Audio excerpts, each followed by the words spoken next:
Want to update your Messenger password for added security?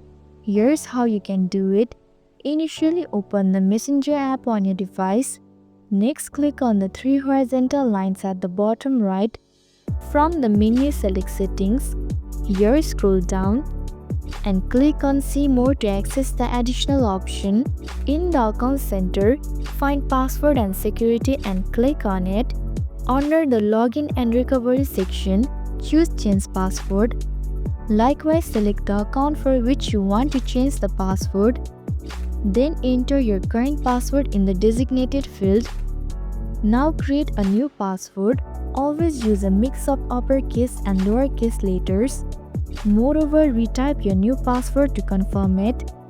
Finally, hit Change Password to confirm your update. Lastly, enter the code sent to your WhatsApp account and hit Continue to complete the process.